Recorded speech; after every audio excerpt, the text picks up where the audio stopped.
I'm glad you asked. Check out the severity of the stenosis. There's a little white cyst right there called a facet cyst. And instead of the canal being this big, it's like that big. So we're going to do my absolute favorite surgery, the MIS TLIF procedure, using the sexiest cage alive. Getting everything set up.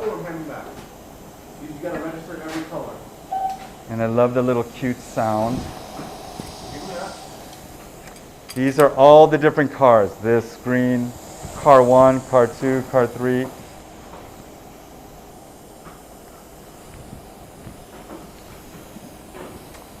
I'm so amazed that I can draw such straight lines freehand. I don't know how I got that skill, but I love it.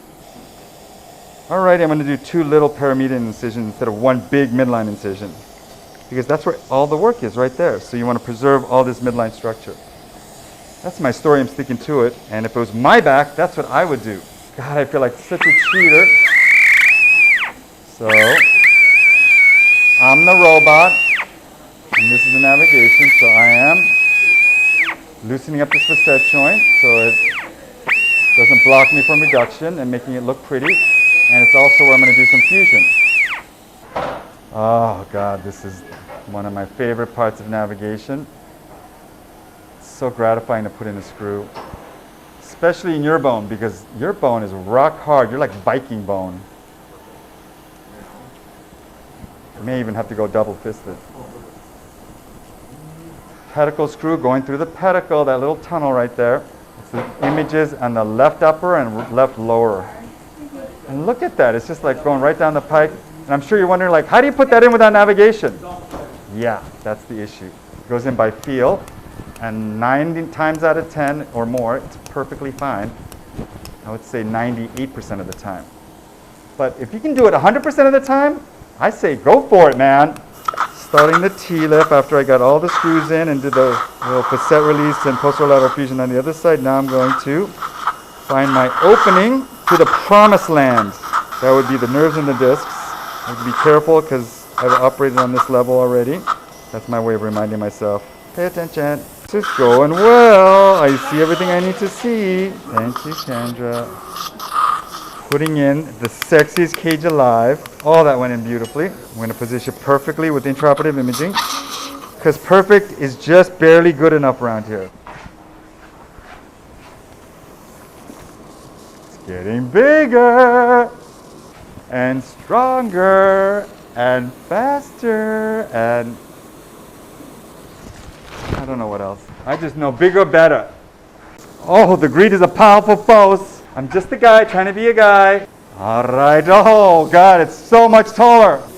Okay, now for the taking gum out of shag carpet part of the surgery. You're like a Viking. Your bones are so hard and your scar tissue is so dense. Back in the day, you could like get cut up with an axe and stuff like that and you keep on fighting. Okay, now doing the facet cyst excision. Going over the top of the scar tissue. All the way to the other side. That way we can still keep the other side intact for bone grafting. Oh, this feels good. Looky that. A little bit more. It is so rock hard in here. But that's what we know facet cysts are. Highly inflammatory and it's completely stuck to the dural tube and everything around it. But I'm on the other side of the cyst in respect to the dural tube, so I'm feeling good. Got that left upper hand image, that's where the facet cyst is. I went over the top, completely on the other side. Just checking that all the nerves are totally free and clear, because that's what makes spine surgery hard. It's not just musculoskeletal, bones, discs, alignment, stability. It's also all the neural elements have to be happy too. It's like being a politician. You got to make everybody happy, and I'm sick of it.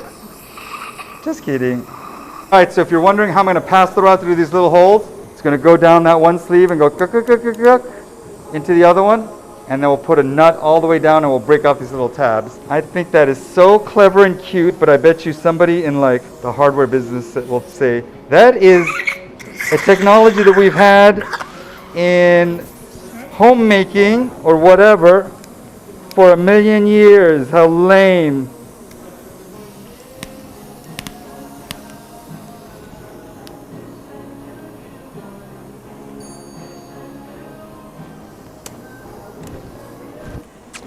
And then you're probably wondering, how do I get those big tabs off? It's like magic. Oh, look at how cute these dressings are. Surgery's all done. This poke hole is for the computer navigation tracking pin. These two little adorable incisions are where I did all the work instead of making a big incision here. And your bones are strong. I got a lot of elevation with the expandable cage, and we're all hoping that you get a great result. So good luck.